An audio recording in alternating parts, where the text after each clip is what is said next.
Каждый год в начале февраля Музей изобразительных искусств Республики проходит различные мероприятия, приуроченные к годовщине гибели генерала-майора авиации, Героя России Сулбека Асканова. И 2021 год не стал исключением. Здесь был организован открытый классный час с участием учащихся средней общеобразовательной школы города Карабулак. Они сегодня подготовили и такой прекрасный стенд о жизни и военной службе героя Асканова, а также макеты истребителя МиГ, который сегодня будет украшать нашу выставку.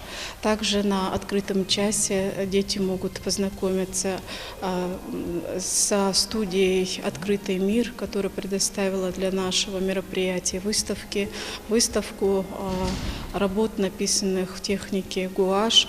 Здесь будут представлены работы, воспитанники этой школы показали свое отношение, свое видение. Картина, на которой изображен летчик и человек, который ценой собственной жизни спас целое село Липецкой области, в глазах детей представляется героем, потому как по-иному такие картины нарисовать невозможно.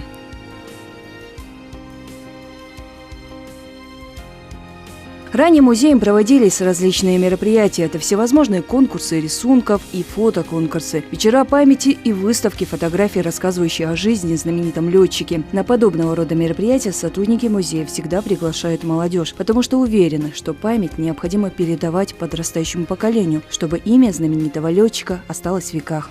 Очень отрадно, что это ежегодные мероприятия, которые проводят в нашей республике не только музеи, но и все ведомства.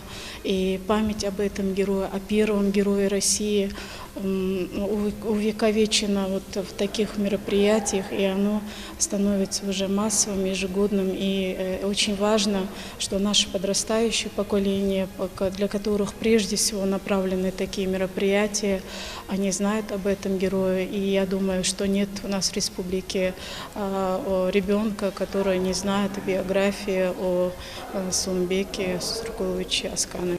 Учащиеся 7 и 5 классов к этому мероприятию подготовили насыщенную программу, читали отрывки из биографии Сулбека Сусуркуловича Асканова, стихи и пели песни. Если сравнивать его с вечностью и бесконечием, если говорить о человеке, обладающем самыми высокими человеческими качествами, о человеке, который является образцом служения Родине, своему народу, о человеке, для которого верность долгу превыше всего.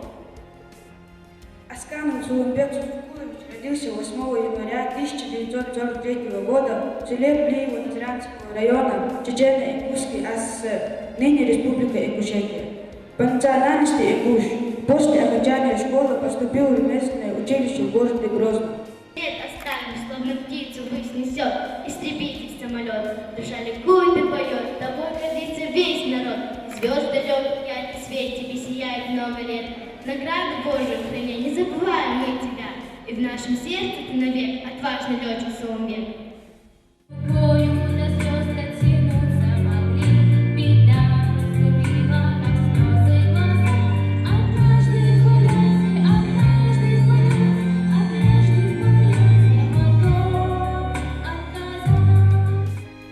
В качестве слушателей выступали не только сверстники выступающих, но и дети из начальной школы, учителя, родители, сотрудники музея и представители средств массовой информации. Тут присутствуют мои друзья и мои одноклассники. На представлении мне понравилась песня про Сулбека Асканова. Еще мне понравились те картины и самолет, который сделали дети. Несмотря на то, что с момента гибели Сулбека Асканова прошло 29 лет, о нем скорбят его родные, близкие, товарищи, ученики и весь ингушский народ. И вместе с тем им гордятся, как человеком, который до последнего мгновения своей жизни был мужественным и смелым. Сулбек Асканов – это наш земляк, он ингуш. И я очень горжусь, что он родился и жил в Ингушетии, что он был мусульманином, что это великий герой Российской Федерации. Дети пели песню про Асканова Сулбека, то, что его самолет разбился. К сожалению, он сам умер, но спас много живых людей. Открытый классный час, посвященный 29-й годовщине памяти генерала-майора авиации, героя России Сулумбека Асканова, который прошел в стенах Музея изобразительных искусств Республики, собрал большое количество людей самых разных возрастов, и каждый из присутствующих на мероприятии вновь услышал историю жизни знаменитого летчика, узнал о последних его мгновениях. Конечно, эта дата грустная для нашего народа, ведь не стало по-настоящему очень смелого и храброго человека и профессионала своего дела.